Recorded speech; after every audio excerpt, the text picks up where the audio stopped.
Hello and welcome back to my channel. The absolute queen of Canadian romances released a new book and I read it and we're going to talk about it.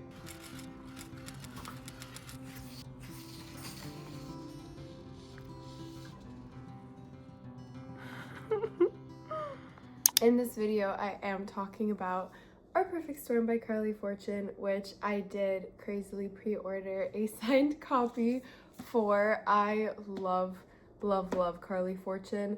I'm looking at my signed stack right now. I think I have 2 others that are signed by her. I've read everything this woman has ever put out. I forgot my tea, one sec. Much better. I have so many thoughts about this book. This was genuinely probably my most anticipated release of 2026. Ooh, wait, no, now we know ACOTAR is coming. They were tied. This was probably definitely my most anticipated romance release because ACOTAR is fantasy romantasy. And it was a journey. It took me on. First of all, what kind of sucked because I pre-ordered it at a very niche local bookstore, which I love. It's kind of far from me, and the day the book came out, which I think was May 5th, so it's been a week. The day it came out, I couldn't go pick it up. I did finish it, not in one sitting, but in like the span of 24 hours. I felt so many emotions that were unexpected while I read this. And what I mean by that is, the things that made me sad weren't very like traumatic, or I don't even think they were meant to really pull at your heartstrings. It's just I all of a sudden found myself so connected to the characters, which threw me for a loop. When I started reading the book, that was my disconnect, is that I didn't really care about the characters, or I didn't understand how we were supposed to buy into the plot. But then as it went on, it felt like that quote from The Fault in Our Stars. I fell in love with him the way you fall asleep, slowly, but then suddenly all at once. That's how it felt falling in love with this book and getting into it. It was kind of hard. A spark notes of the synopsis. So synopsis of the synopsis is 1 week in paradise to heal a broken heart. Essentially, our main character, Frankie, when we start the book, she is at not an engagement party, but kind of just a party like a few days before her wedding. So most of the wedding party is there, or I guess like close friends and family, whatever, and we're there, and she's getting married to some man. I already forgot his name. Clearly you can tell that is not the man. It genuinely doesn't even say. All right, I just did some research. Frankie is supposed to marry Nate. We start the book at their little party a few days before the wedding. George, who's been Frankie's best friend since they were 8 years old, and we will get a backstory on like how they became best friends throughout the book, but essentially he moved in the middle of nowhere, and she was living in the middle of nowhere with her 2 brothers, and he became their neighbor, and they had really close birthdays, so they're the same age and they just got along really well. So Frankie and George have been best friends since they were 8. Frankie is now supposed to be getting married to Nate. The day before her wedding, or the day of her wedding actually, Frankie wakes up to a note that says, "I can't do this, I'm so sorry," and Nate has left her, quote unquote, at the altar. They didn't even get to the altar. He just left her at the wedding venue, I guess. Then Frankie is shattered, in shambles, and for 2 months, we as the reader kind of go back and forth between them giving us a backstory into Frankie and George's lives and friendship, and present day Frankie puking in the car because she's so heartbroken, not really moving, not doing great at her job, feeling really unfulfilled, getting over a breakup essentially. Nate is being kind of a douche because he is not giving her any answers. He is letting her mind spiral. Like, imagine you get left, I'm saying get left at the altar, but imagine you get left the day before your wedding and this man will not tell you why. He just says, "I can't do this." Of course, as a reader, I had my assumptions as to what it could be, and I had a feeling it would be related to something not Frankie. But she thinks it's because her temper's too much, or she wasn't good enough for him. Like, of course, I think a lot of people have been there where you're just left so suddenly, it makes your mind spiral and you get really anxious about what the reasons could be. George is, I think, a journalist, something like that, and he travels a lot for work. He does like different assignments all around the world, and he's going to Mexico for a month, or he is in Mexico, or he's somewhere abroad. So she's kind of alone with her two best friends in the city in Toronto, and then she ends up going home, like to middle of nowhere Ontario, and she's just chilling. She's trying to get over Nate, but it's kind of working because she realized he wasn't necessarily the one and he diminished her spark, but also you were left in such a terrible way, and she did love him. And when we see them the day of their wedding, she was happy and she confirms to everyone that she is really happy. And essentially George was really late, and she thought George wouldn't show up because they had a big fight the last time they'd seen each other at Christmas. I need to fast forward a little bit, but also this is not giving any of the book away. Like, this is how much is happening. So she gets left at the altar. She's wallowing. Then their honeymoon, which is supposed to be 2 months after their wedding, is taking place in Tofino. Aurora, new character introduced, which is Frankie's best friend, and George encourage her to still go on the honeymoon, to go to Tofino. Nate calls her up and says, I really think you should go. Take time for yourself. It's like basically paid for anyway. Just go. And at first she's really reluctant and hesitant, which, hello, I would be too. Why would I go on my honeymoon and like picture myself with my supposed to be husband when he left me? Anyway, George ends up coming home and tells her, we're going, you and me, pack your bags. We're going as like a friend thing. They've been best friends since they were 8, so it's not weird or out of the ordinary. At least the book tries to set it up that way. And he's gonna heal her. And when they get there, we find out that he actually put in a lot of effort into trying to help and heal her. He's like been looking into psychology. He had a meeting with a psychologist where he told her the story and like asked, how do I help her? What are the 5 stages of like kind of grief, right? Because when you lose someone, even as a romantic relationship, you're kind of grieving them. Anyway, he plans all these days of their trip for her to do different things to like get over him. He literally said, you are getting over a man in 5 days. It's insane. Now is the perfect time for me to put in the clip of how I felt, I think about halfway, just a little over halfway reading this book. So enjoy. I wasn't gonna make this a reading vlog. I was waiting to finish the whole thing and then talk to you about it. I have never been so grateful and happy to be wrong. I've been corrected by Carley Fortune. I had this as one of my most anticipated releases and reads of the year. I pre-ordered a signed copy by stalking her website and seeing where it'll be available in bookstores in Montreal. I called the bookstore. I said, hey, I saw you're getting this book on May 5th. Can you please put aside or pre-order the signed version for me?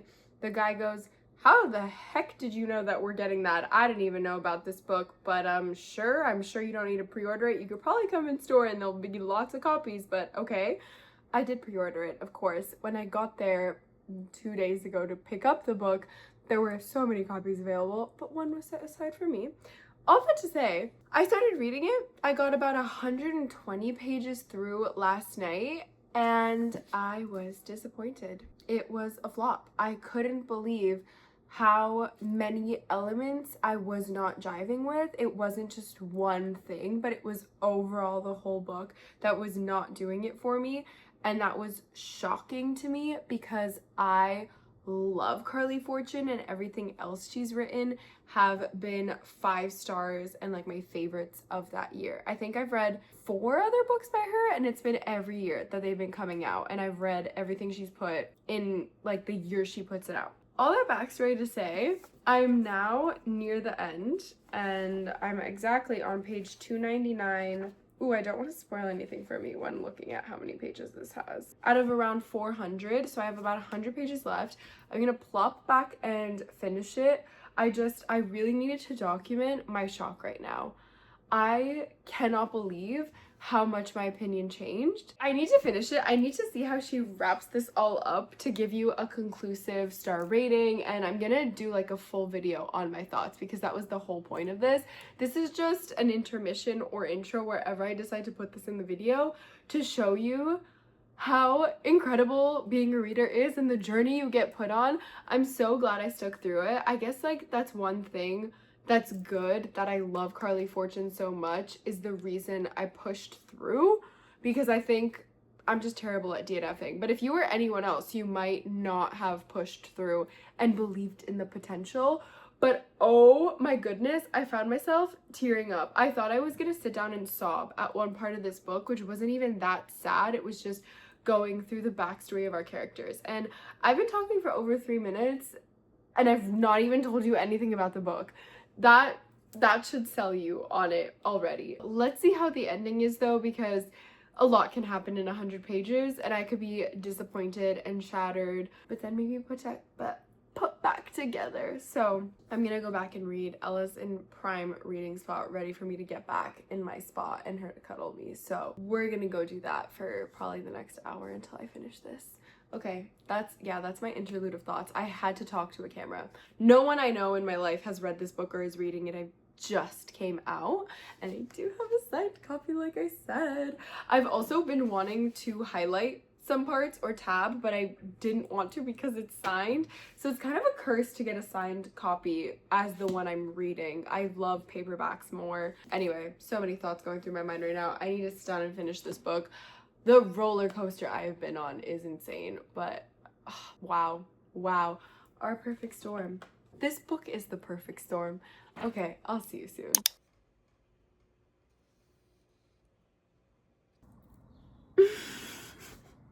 So it's been a few days since that clip and since I finished the book, because I did finish it I think that day when I filmed that.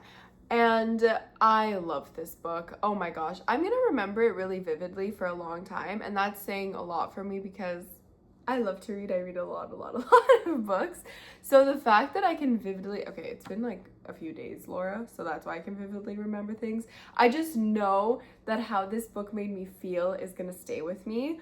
Some top things that I really loved is one, I saw Lori and Joe from Little Women in them, and then the first time it's referenced within the book, I just thought it was placed really well, and I liked it, like the author kind of challenging that. What if Lori and Joe did get together? Maybe they didn't have to just be friends and they would have made it work, and you can be two headstrong, passionate, intelligent people together, and that's essentially what happens with this book. You can kind of tell with romance, it's like so hard to spoil because you can obviously tell where things are going to end up going. Another thought I did want to share, the third act conflict. So we have the build up, we have the past. This was kind of a longer book, I think this might be the longest one of hers so far. It was like 403 pages.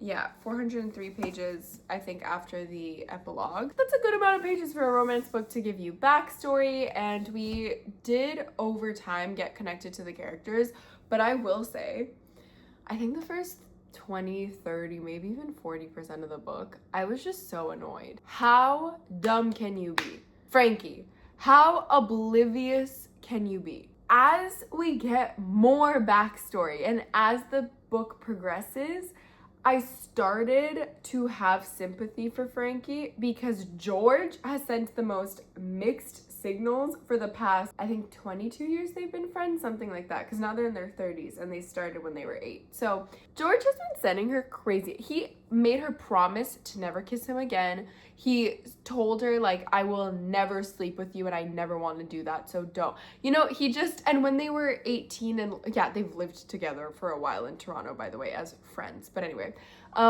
they were actually friends. When they lived together, they got each other's names tattooed on their rib. Tell me that's not your soulmate. And I think around the same time, there was an instance where she was checking him out and he maybe noticed and he had a conversation of, we need to have boundaries. So yes, he was like protecting himself, and now looking back, she could be like, oh, he loved me this whole time. But I feel for her. And the introduction to the book, not the intro, but the first part when I was really annoyed, I think we weren't seeing enough the mixed signals he was giving. So I was just annoyed at her because I was like, how can you be this oblivious? But then the more it went on and the more we got backstory and dialogue from them in the previous years, I actually was mad at him because why would you give her such mixed signals if all you want is her when clearly she could have wanted you too? I love when a book evokes this much emotion in me though, because it's still making me angry.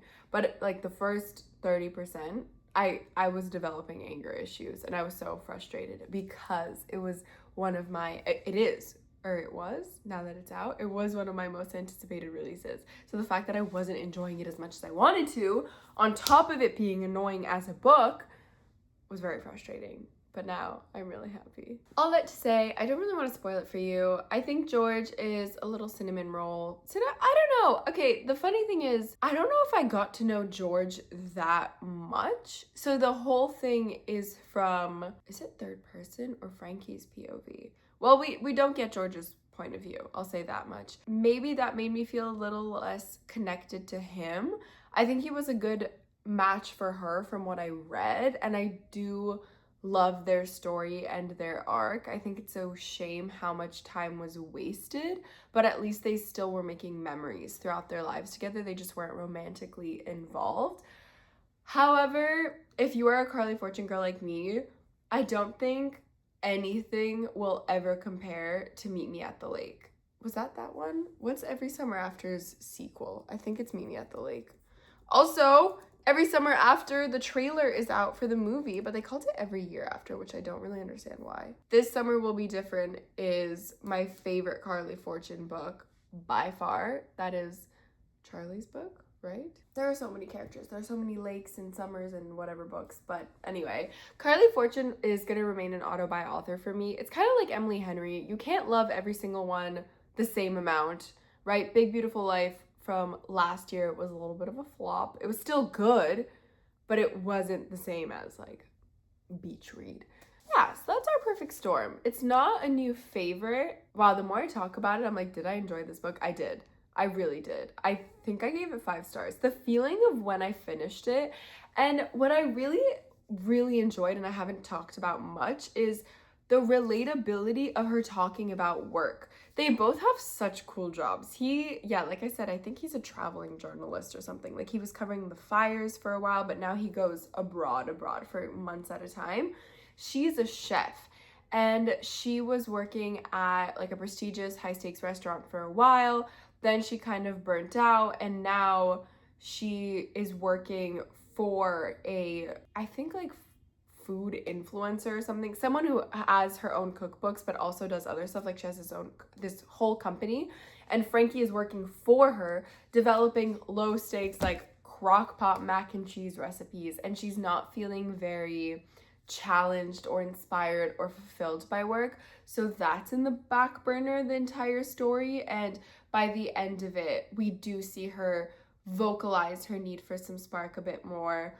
It was kind of interesting because there were really no blockers to her career journey. Her boss is really, really supportive. Everyone in her life is really supportive. It didn't seem like financial considerations existed at all. George is loaded. It was interesting. Like it was really a within conflict or obstacle she had to overcome, like how to find that passion again and chase fulfillment with her career. So it was a plot line and it came up a lot, and I did like it. I don't think it was overkill either. I liked when they talked about food and she was so passionate about it. Just reflecting now, there was really no obstacle for her to chase the passion and fulfillment she wanted in her career. It was like her personal growth that she had to go on. No one was stopping her. All that to say, now I want to book a trip to Tofino. The way I think Carley Fortune is incredible at describing a place, and she's done this with all of her books. There's been PI, Barry's Bay, which is a lake town in Ontario. This one's with Tofino. There was one which was Toronto, or I guess a lot of them I've kind of the characters based in Toronto and then traveling somewhere else. Yeah, I'm excited for her to one day do Montreal or somewhere in Quebec. But all in all, I did really enjoy this book. I do recommend it. I think it's a great summer read, although Tofino is kind of rainy and I see BC as more of like a fall spring place. I think if you haven't been there, you'll see it as a summer place, so it matches. Very, very, very cute. I loved, oh my gosh, wait, I need to read you some of my quotes. I did mess up by only buying one copy, the signed copy, because when I was reading, there were so many times I wanted to highlight or write notes or scribble or like bend a page, but I didn't because it's signed. In a year, when the paperback comes out, I am purchasing it because, do I need to? We'll see. I'm moving in about a month and a half, and the thought of moving all of my books makes me want to. So we'll see how much I keep buying books after the move. I think it's going to really settle how crazy it is to own this many books when you don't have like a permanent home. Anyway, let me read you some of my favorite quotes. I have a perfect quote to showcase what was going through Frankie's mind when she was trying to analyze why Nate did that. She goes, "But I think that's why Nate left. He saw that side of me, the ugly part, and he decided to walk away. George is watching me closely, unmoving, like something is roiling inside him and he's about to burst with it. There are no ugly parts. Some of them are louder than others. Some might be vicious when provoked. His eyes drill into mine. But they're all you. They're all worthy of love." Girl, that man is in love with you. Like, wake up. Oh my gosh, I didn't talk to you that much about the third act conflict. Oh, the third act conflict. I had mixed feelings. I kind of saw it coming. I had a feeling that is why, like the whole time we're reading, we're kind of thinking, okay, but why did Nate leave you at the altar, quote unquote, the day before your wedding? And when we find out, I was annoyed. I thought her reaction, though, was very, very realistic, which I really enjoyed. It wasn't too dramatic. She was rightfully really pissed, but it didn't negate or make her forget everything good. It was interesting. I think it took her a long time to process, but she's just kind of an annoying main character anyway, so I didn't mind that much. It just, bad on him. Bad on him. I don't want to spoil what the third act conflict is, just bad on him because you let her question her self-worth for so long. And the quote I just told you, proves that she was questioning her self-worth and he knew, and he still just let her believe it was her. Yeah, he's comforting her, but he's also not telling her the truth. A few more quotes I want to share before we wrap. I loved this one because it's a childhood friends to lovers, essentially. There's a few tropes in this one, but at the base of it, it's childhood friends to lovers because they've been friends for so long. He goes, "You said this morning that you want to be us again," George continues, "but I don't think it's possible to have the same relationship we did as kids or when we lived together. We're 30 now. I wonder if we haven't figured out how to be George and Frankie as adults yet." I loved this part, which was a description of how they see marriage, because Frankie, her whole life, was saying that she doesn't want to get married. That came out of left field a little bit. That was not baked into the story enough. So when they bring it up later and they're reflecting on it, I kind of thought, oh, okay, I didn't know she doesn't want to get married. Why did you get engaged to Nate then? But apparently she would tell her friends and family and George she didn't want to. But then they're talking about marriage as a whole and they go, "I don't want to be absorbed by another person, but maybe I wouldn't mind belonging to someone if they belonged to me too. If we belonged to each other as well as to ourselves. An equal belonging." Yeah, exactly. I think I could be into that. George hums. I think I'd be into that too. I just like how they explained that so well. An equal belonging. That's so beautiful. I really enjoyed this part of the book as well. I think because they're in their 30s and she essentially just had a failed almost marriage, she's rethinking of what success means. This ties into the whole career part of the book as well. And she's just having a really fun day being very bad at surfing with him. It's her first time trying. And she goes, "I think of what he said earlier. No one is going to give me a trophy for how I live my life. There's no winning. There's only life." And this goes back to a conversation they were having earlier where she was listing out her accomplishments. Yeah, career-wise and just the things she's gotten to do in her life. And he's like, "Okay, so do you want a trophy? Because no one's going to give you that. And you shouldn't chase the things that you think will give you status or you think will lead to some big wow moment. You should be doing what makes you happy because there's only your internal satisfaction in your life." And That was one of the moments in the book that made me tear up, actually. And it's funny because it wasn't this like gripping emotional conversation between the two of them. It was more casual, them just chatting as they're walking or on a hike. And speaking of hikes, where is that quote? "I'm having one of those moments," he says. "What kind of moment?" "The best kind. The kind that makes me grateful to be alive, right here, right now, on this spectacular planet. But most of all, I feel lucky to be here with you." There's a bunch of descriptor sentences and words in between the dialogue. I just wanted you to get that out of it. They're on a hike together and he's just taking it all in, and that is how I feel on hikes. And that's how I feel when I'm with my friends and really happy, and I love it so much. Oh my gosh. Also, okay, one more quote, or maybe a few more, but listen to this. "When I'm with you, the world seems to hold so many possibilities. I used to think that it was because I love competing with you, but that's not it. You're this unstoppable force, and you make me feel invincible too. I feel more alive when I'm with you." You are in love with him. Okay, I think this is the perfect one to end it off on. Okay, listen to this. I think this is the perfect quote you need to hear to convince you to read this book. "I'm going to treat you so well, you'll hate me for not doing it sooner." Sold. That made me giggly and like kicking my feet screaming. I loved this book so much. There's so much depth to it too. There's so many more quotes. I can't keep reading them. We're gonna go on forever. This clip is already 30 minutes long, so I'm gonna leave you there. Those are my many jumbled, not in order, not concise thoughts on this book. Overall, I do really think you should read it. I think it was a very interesting way to depict falling in love, dealing with loss, finding your person, what it means to change through life and change what makes you happy. Maybe have rose-colored glasses, not see the thing that's right in front of you that's perfect for you. It was really sweet. So yeah, all in all, I don't know what I'm rating it. 4 or 5 stars, something like that. It's going on my phenomenal list for sure because it's going to stay with me forever. Do I think it was perfect? No. It was like a slow burn to start liking the book because it was so frustrating, but it's worth it. So push through. If you get in that situation, push through, please. I'm going to leave you there. I hope you have a lovely, lovely rest of your day. Let me know below if you've read any really, really good summer romances because I'm so excited for summer. And although I have a huge TBR of books to read, I don't have that many exciting romances on there, and I was just ready for this book to come out. So that's all. Make sure to like if you like this video, comment any other video ideas and that summer romance, and subscribe, and I will see you in the next video. Bye!